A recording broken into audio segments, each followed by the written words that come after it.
L'information est tombée en fin d'après-midi. Le plan local d'urbanisme des communes d'Angers, Avrier, Saint-Barthélemy et Trélazé a été annulé ce mardi par le tribunal administratif de Nantes. Ce plan local planifie, rappelons-le, les grands aménagements urbains des communes, comme par exemple les zones d'habitation ou les secteurs réservés aux espaces verts.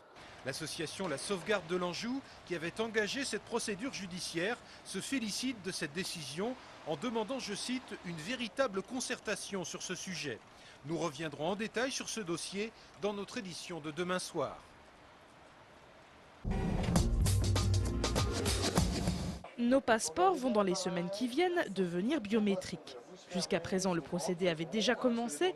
On faisait faire des photos répondant à de nombreuses règles et on allait en mairie faire son passeport. D'ici quelques semaines, le passeport va devenir totalement biométrique. Il faudra donc donner ses empreintes digitales et vous pourrez aussi vous faire photographier directement dans les 8 stations installées à la mairie d'Angers et dans 4 mairies de quartier. Une façon de simplifier la démarche.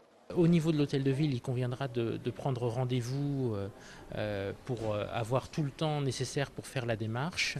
Ils se feront photographier, se feront prendre les empreintes digitales et pourront aussi acheter le timbre fiscal et faire l'ensemble des démarches en 30 minutes à peu près. Et il est annoncé un temps rapide pour l'obtenir ensuite, puisque l'objectif est d'aller à 5 jours après la demande pour obtenir effectivement le passeport, en sachant qu'il faudra peut-être quelques temps pour arriver à ce délai. Fini donc les 3 mois d'attente pour obtenir son passeport. Petit bémol, la photo ne coûtera qu'1 euro en mairie. En face, les photographes qui pratiquent la photo d'identité craignent évidemment un manque à gagner. Disons que par jour, ça peut être 10-15 photos par jour. 10-15 photos d'identité par jour.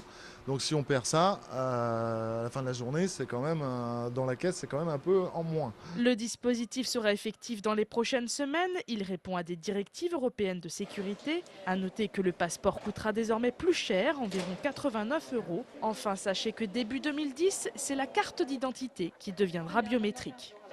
Merci, au revoir. Durant toute la semaine, nous prenons la direction du Burundi. Dans les années 90, ce pays situé au centre du continent africain a connu une violente guerre civile causant la mort de plus de 200 000 personnes. Aujourd'hui, le Burundi est de nouveau sur la voie de la paix, mais le travail pour développer l'un des 10 pays les plus pauvres au monde reste immense. Pour venir en aide au peuple burundais, la région Pays de la Loire s'investit dans le pays depuis 2006. Des élus et des experts de la région se sont d'ailleurs rendus sur place il y a 15 jours pour mener des actions de coopération.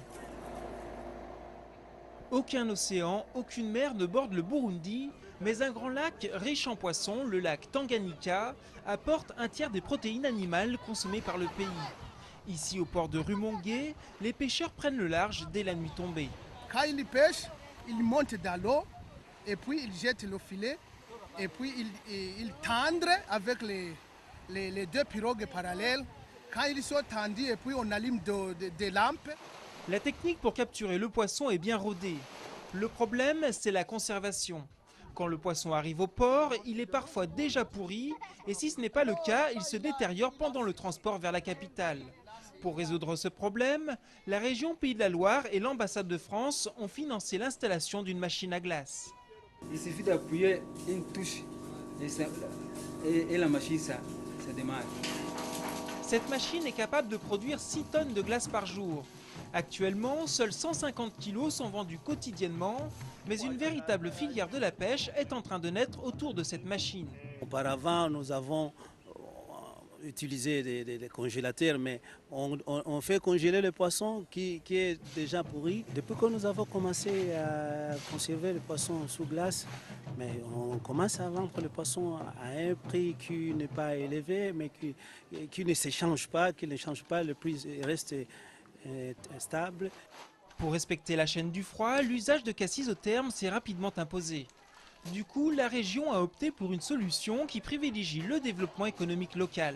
On a pris le pari de ne pas importer des caisses d'Europe ou d'Asie ou de n'importe où qui coûtent très cher et que les gens ne seront pas capables de remplacer une fois qu'elles seront usagées. Donc on a mis au point des caisses là, avec la mousse polyuréthane, on a un frigoriste qui nous les renforce à l'intérieur avec de l'aluminium et du bois.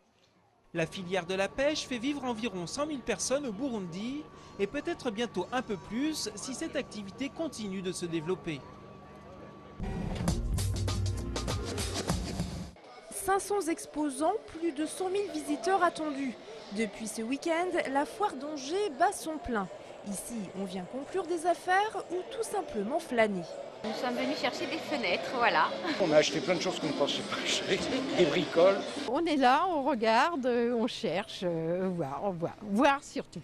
On peut même préparer ses futures vacances à l'étranger. Cette association propose par exemple du tourisme équitable. L'idée, c'est d'être en immersion totale avec la population, mais surtout de participer au développement de la communauté.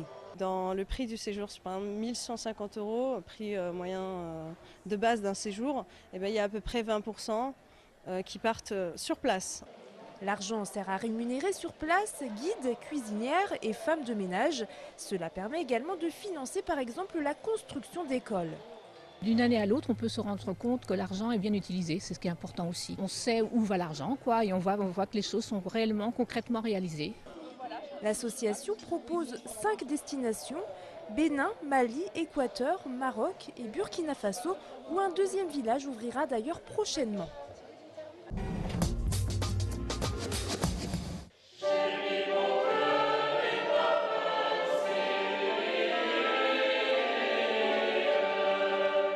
Décidément, le roi René est bien le personnage de l'année à Angers. Pour marquer le 600e anniversaire de sa naissance, c'est cette fois-ci le jeune chœur de l'école maîtrisienne qui donne rendez-vous aux Angevins en cette fin de semaine en la collégiale Saint-Martin. 2 concerts ont en effet été programmés jeudi et vendredi pour rendre hommage à un roi René que les témoignages de l'époque présentent volontiers comme familier des artistes. C'était un poète, c'était un esthète, c'était un mécène, c'est un homme d'art. Donc forcément à l'époque, quand on était artiste, on n'était pas uniquement poète et on aimait aussi la musique, on pratiquait la musique, il devait chanter, il devait jouer certainement des instruments, il devait écouter beaucoup de musique, il a dû connaître des grands compositeurs de son époque. Ces 2 concerts du jeune chœur de l'école maîtrisienne se dérouleront jeudi et vendredi à partir de 20h30 en la collégiale Saint-Martin à Angers.